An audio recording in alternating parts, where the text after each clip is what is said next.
Welcome back, ladies and gentlemen. This is Breck Latney On Air. The guest that we have tonight is a multi-talented athlete, singer-songwriter, producer, Brandon Sherrod. What's going on, sir? What's going on?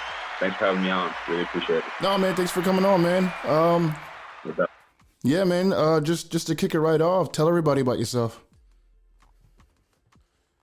So my name is Brandon Sherrod. I am 28. I'm currently based in Italy. I've been living here for the last 5 years, playing professional basketball. Currently located in a city called Cento. I'm originally from Bridgeport, Connecticut, the greatest city in the United States. I have 3 younger sisters, Chelsea, Shayla, and China, that I'm really proud of and love very dearly. Obviously, my parents as well. And I'm a singer, songwriter, and producer, and also a basketball player. So for some of my friends always joke around, they say I'm the Black Italian version of High School Musical. But I'm trying to just live out. I'm trying to just continue to live out the dream of having multiple passions and being able to juggle both of those, making a career out of it. So my pivot currently is being a professional musician, and singer, an artist, and it's been a dope journey so far. Okay. So, given that you're in Italy, what are your ties with Italy? What's going on? Yeah, man. So after my first year, after my last year of college, I ended up finding a job in October with my agent. We ended up in Italy, and after my first year, I just fell in love with the way that the people were, the food, the culture, the different attitudes people had about both music and basketball. And I was still able to kind of, again, juggle those two passions, basketball and music. I'd always done both from high school, whether I was doing a cappella. I was a part of the school play when I was in high school for 3 years. And, once I got to Italy, I really felt comfortable there. I ended up learning some of the language. I ended up understanding everything. Oh. And then, every year I just decided to go back, and I'm fluent in Italian now. And I've really made a second home out of this place. So I love it. How long you been there? You say fluent? Yeah.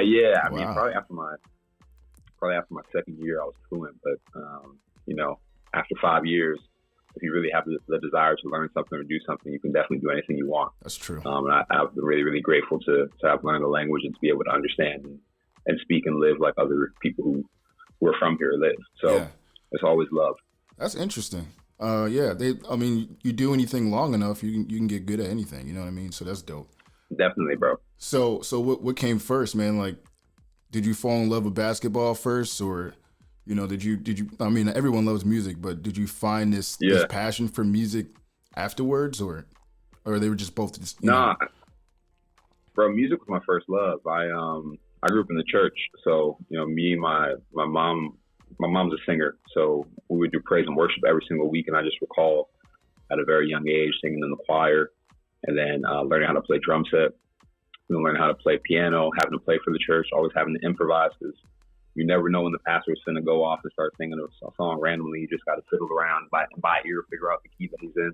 Yeah. So those are my earliest memories of being a musician and learning what it meant to be an artist.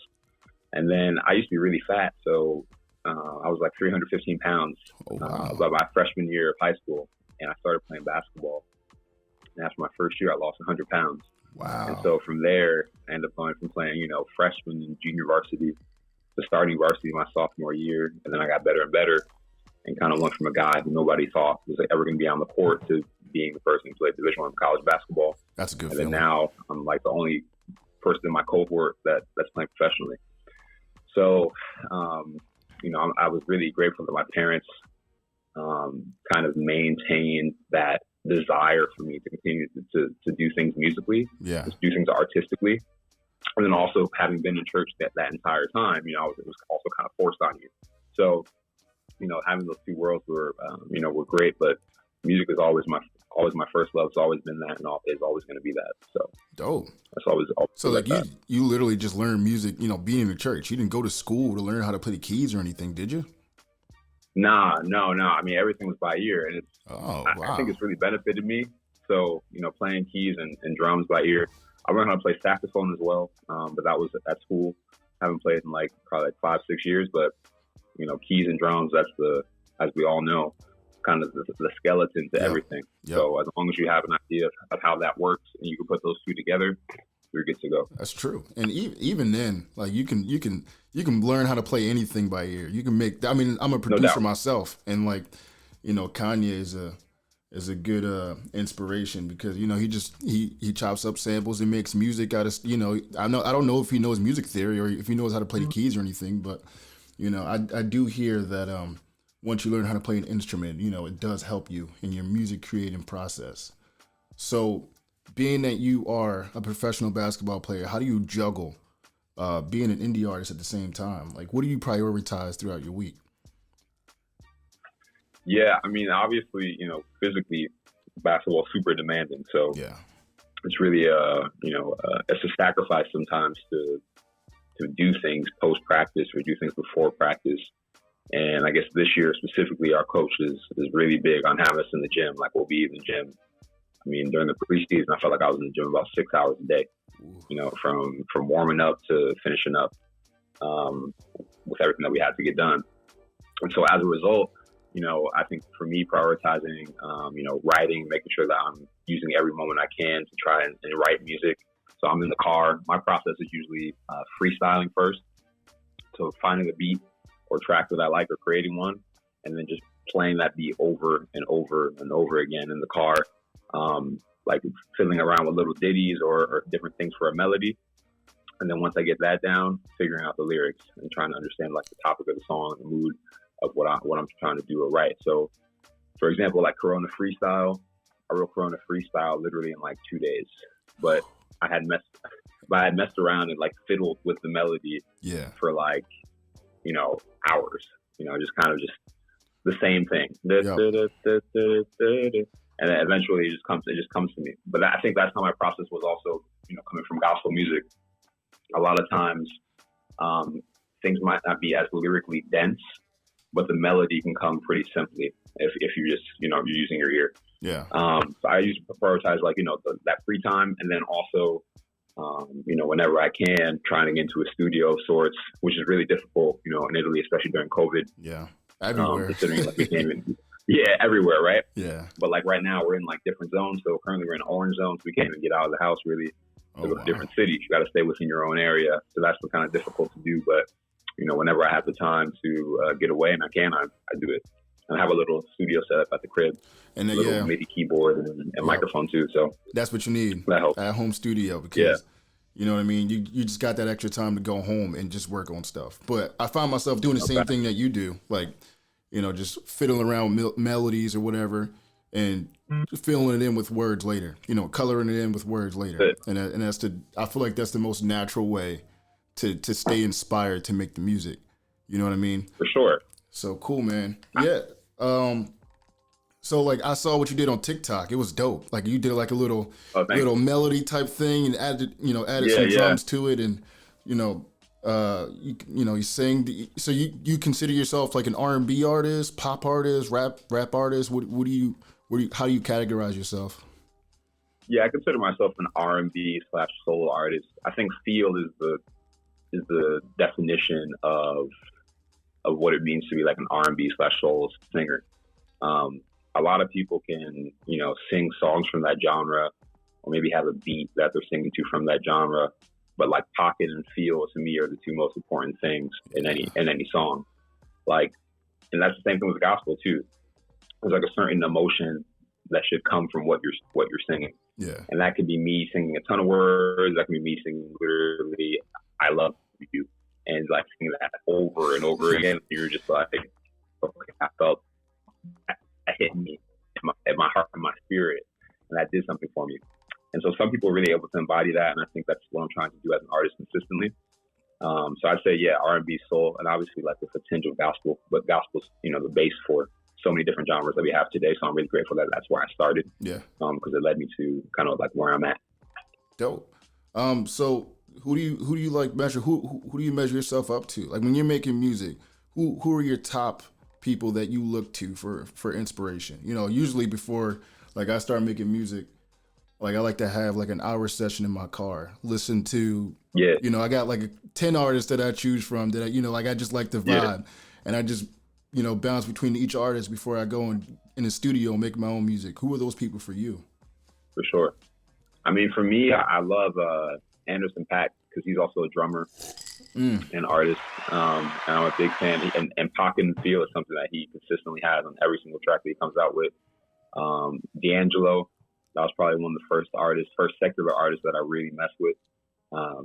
After being a young kid and having to pivot from just listening to gospel music to R&B, he's right up my alley. Music Soul Child, Molly Music is another gospel / R&B artist that I love. I'm trying to think who else is. There's a couple of Afrobeats artists that I really mess with. Malik Berry, for example, I really love his vibe. And there's Coda LaFriend. He's like a rapper / like kind of R&B artist, and No Name. I really rock with her heavy. Okay. So those are kind of the artists that I just heard about that No like Name. her. Yeah, like she's incredible. But again, Pocket, Feel, and Vibe, and it's just consistent across the board with whatever they do. So, those are the ones for me. I got a recommendation for you. So, word? Yeah, I got a recommendation for you. Search up whenever we get done with this interview. Search up Gallimacious. You're talking about Pocket, Feel, Melody, like dope dude, man. I think you would like him. I definitely think you would enjoy him. Yeah, definitely. Okay, bet. I'm gonna do that for sure. I'm always looking for new artists, and there's so many people who are who are really doing their thing. A lot of artists that are on the come up for real. So you really just never know. Also, this dude Blast. Recently, I just listened to his album like all the way through. Okay, it's incredible. Dope. So what do you feel like your biggest struggle is as an indie artist? Because nowadays, like, you can make a career being an independent artist. You had people like Russ and Chance show you that you can do it. But I feel like these days there's like an oversaturation of artists on social media and just everywhere that that want to make it. So how do you see yourself like, navigating your way through that and actually becoming a successful indie artist? You know what I mean? Like, do you have a plan of like, how you want to pursue, you know what I mean? I did ask you what your biggest struggle is, but this kind of goes hand in hand. You know what I mean? Yeah, I would say I think one of the biggest struggles is probably getting lost in the deck of cards. There's so many people who are, as you said, are trying to do the same thing, and a lot of people have the same idea of how to approach finding success. And so for me, it's kind of just been charting my own success and like understanding what success means to me. And then 2, understanding who my base is and who my users or who my listeners are. And then also understanding that like I have to present to people Brandon, the person. I can't present to them just like Brandon, the singer, or Brandon, like the producer. Like the all encompassing portions and versions of myself are going to contribute with people like really messing with my art, and messing with my sound.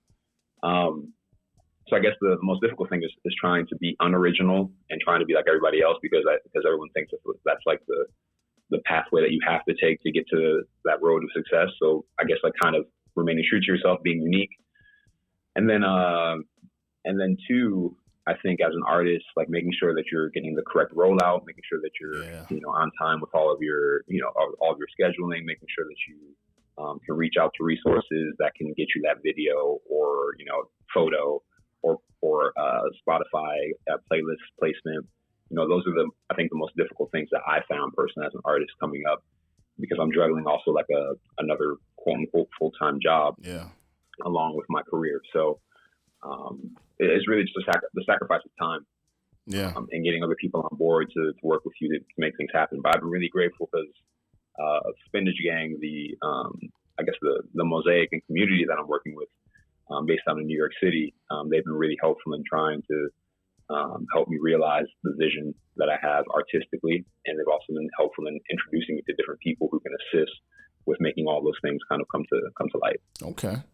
How'd you find yourself in the same room with some of these people that support you?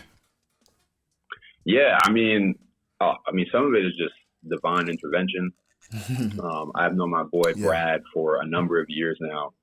And when we first met, we actually ended up doing a music video. This is back when I was like still thinking about kind of pivoting to being an artist. And I just recall the charisma and the ability to connect folks from totally different backgrounds. And I think that's the unique portion about Spinach Gang is like, it's not a cohort of people who are kind of all on the same, I guess, like wavelength thematically. I would say that we're just like a group of misfits that all come together and create something incredible. So I shout out to my man Brad for putting that together, and for the future of Spinach, I'm really excited to see how that evolves, and also the support of my mental health as well. That's been something that's been very paramount. Important in this period of time. Going through COVID, there's a lot of moments of loneliness and doubt and fear and uncertainty, and so being able to have a support system has really been helpful. And me being able to create and focusing on that portion as opposed to me having to create, focus on the struggles of my mental health and not having a support system, a group of people behind me that could really kind of assist with that. So I've just been really grateful for Brad doing that, and him kind of allowing me to be introduced to folks who are from backgrounds that I have never experienced or met before. Yeah, cool, man. So yeah, I mean, like, we're talking a lot about the music climate and how you get put in a room with certain people. What do you think sets yourself apart? I mean, like, what do you think you have to contribute to today's music climate? Mm-hmm. You know what I mean? Yeah, I think that I have a story that's very unique. I don't really know many, I guess, professional basketball player artists who are embracing the culture of another country and trying to talk about me neither and and trying to navigate all these different spaces. Like I feel like I'm constantly thinking about one day it's how am I playing on the court, another day it's how is my impact being made in my community in Bridgeport, Connecticut, another day it's what am I going to do post basketball, another day it's like how can I make my music more relatable? Another day is I be writing songs only in Italian because I have a big time base out here, and I think that's the next step as well. And then also trying to understand who I am as a Black male, both in Italy, in America, and in the world, and how my experience, is super unique, and how different people view me in different lenses, like Brandon, the Black athlete, or Brandon, the Black man who lives in Italy. Understanding race in Italy and America, those dichotomies. There's a lot. There's so much that goes through my brain. I'm always thinking about like the implications of my immediate actions on society. And I don't think many people are thinking about all of that while playing a sport and excelling at that and creating a career out of that, and then also being competent enough to produce and create their own music originally. So I think that's kind of what sets me apart. And again, kind of curating the story of me, the person, and encompassing all of that in one and getting that out to people is something that I'm, still working and striving towards, something that I think will lead to the most success. Yeah. I mean, like, reap what you sow, man. You're planting a lot of seeds. You're bound to get blessings for sure. You know what I mean? Like, putting in all that work and, just juggling a bunch of stuff at the same time. It's something a lot of people would not consider doing. You know what I mean? Sure. So kudos to you, man. So you got these 2 songs you just released. One of them, the first one being the Corona Freestyle. So was the coronavirus something that sparked you to create your own original music, or? Yeah, man. I was in Italy actually in March when the virus started getting crazy, and we were. I had been in England and London with one of my friends, my best friends from college, and I came back to play the last couple of games for the playoffs. And when I was in Italy, or when I was in London, the coronavirus was happening, but no one was really taking it that seriously. And so my friends were kind of joking around, like, "Oh, like you shouldn't have come here. You're in Italy. It's going crazy there. It's going to be, it's going to be shut down when you get back for sure."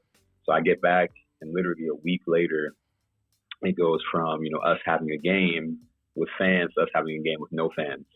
And then the next 2 days, we go to practice, and they're like, no, we're going to send you guys home for, the rest of the week because we don't know what the regulations and rules are.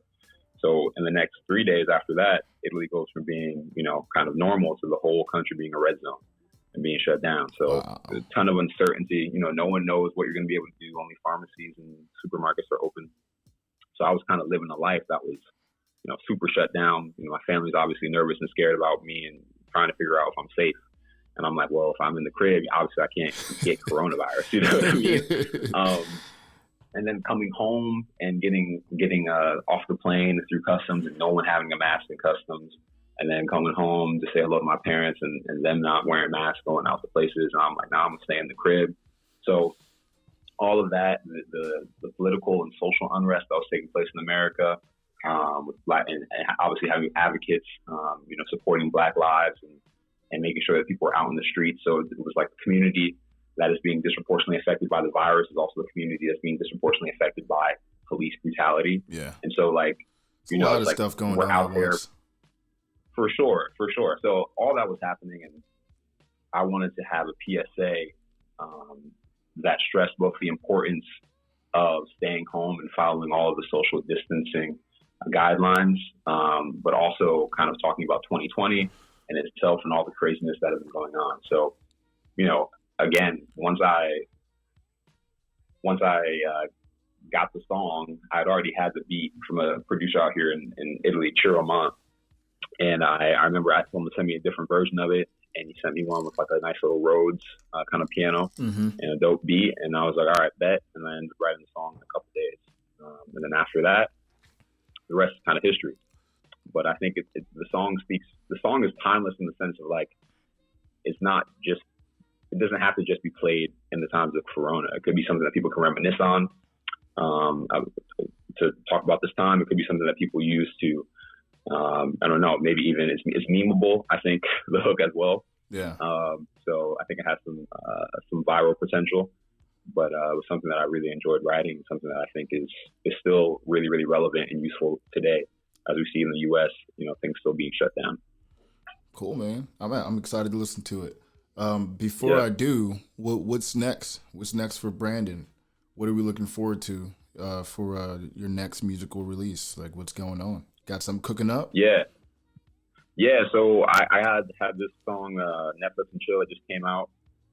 The release was supposed to be a couple weeks ago, but we had some issues with distribution. So it came out this past Friday. So check out Netflix and Chill featuring my boy Freddie James. It's mixed and mastered by my boy OG Yuri, who's out here in Italy. He's an Italian producer I've been working with, kind of my point person while I'm here. And so I think another single is going to be coming out. And then in April, I'm going to be having an EP that comes out as well. The title is still in the works. I think it could be something along the lines of either creative destruction, as we're seeing how many people have been literally infiltrating different markets all over the world and forging their own way. Most recently with the stock market, and GameStop, it's just really an effect of that. So that hopes to be out in April. I work on a number of different tracks, just trying to really get some content out, and also trying to be intentional about what I'm writing about too. I think Netflix and Chill was a nice kind of holdover track, but the next tracks that are going to come out are going to be really talking about I guess like romantic relationships, navigating that in a time of COVID, and also navigating that, long distance, and also the struggles that I have as an athlete to kind of find love. So that's going to be the next track that comes out, Fine by Me, and that should be out within the next month. So be on the lookout for that, and obviously follow me on TikTok, IG, Twitter. You already know. Cool. All right, man. I really enjoyed talking with you, but I'm going to go listen to your music. Bet. All right. Have a good night, sir. Are y'all ready for this? We got, you guys heard him. You guys heard him. We got Corona Freestyle by Brandon Sherrod. Let's do it. Let's do it. Let's do this.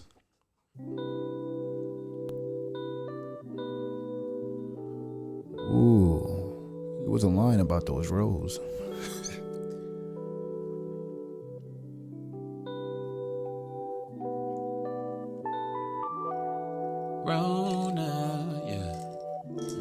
Yes, we all wanna be outside, chilling in the sunshine. But just know I like to bask in the moonlight. Ooh, I love this song cause it hits right.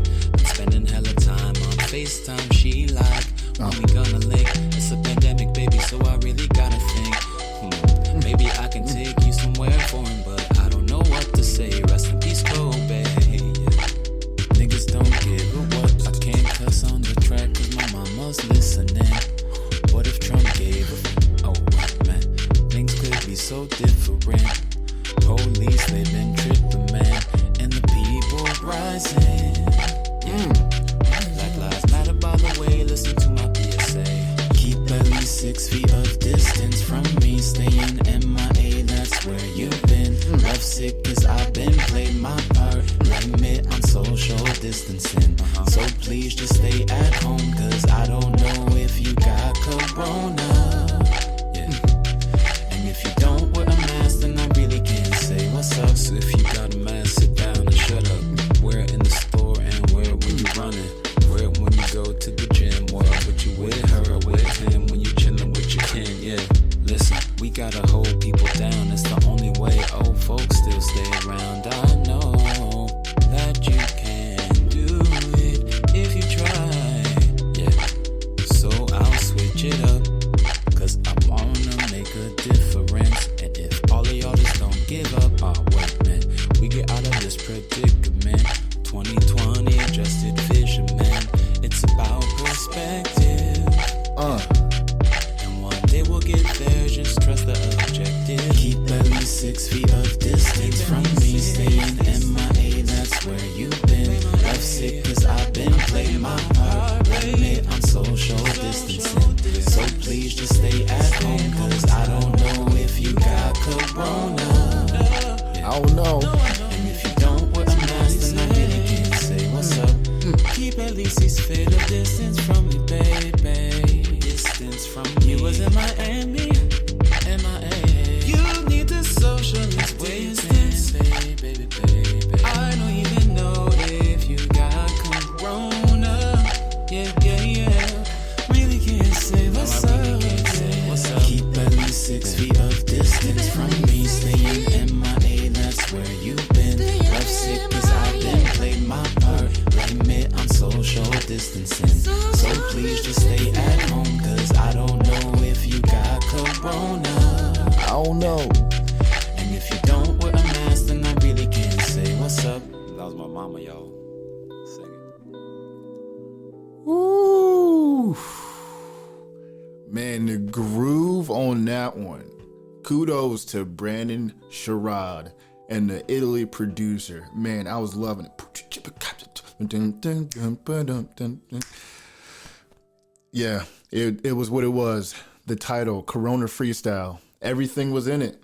You know, it was pretty much like we just went back to how everything started with this whole coronavirus thing. It was crazy. But I'm a sucker for that groove and that pocket he was talking about. He was in it. He was in that pocket, and those drums kept going, and he just, yeah, that was. Let's just go right to. Let's go back to it right here. Let's just do that. Let's do that. Let's go. All right. So we got the roads he was talking about. And then ready? Those drums. Don't give a what. I can't cuss on the track cause my mama's listening. What if Trump gave a oh man? I can't cuss. That was the funniest part. But man, kudos to you. Hey, ladies and gentlemen, I know things are different, but this is Breck Latney On Air. My name is Elijah. Make sure you guys subscribe, like, and comment what you guys think about this artist and his song, Coronavirus Freestyle. Sorry, Corona Freestyle. And yeah, follow me on Instagram. Everything's up here. Boom. TikTok. All that stuff right there. All right. See you guys next time. Peace.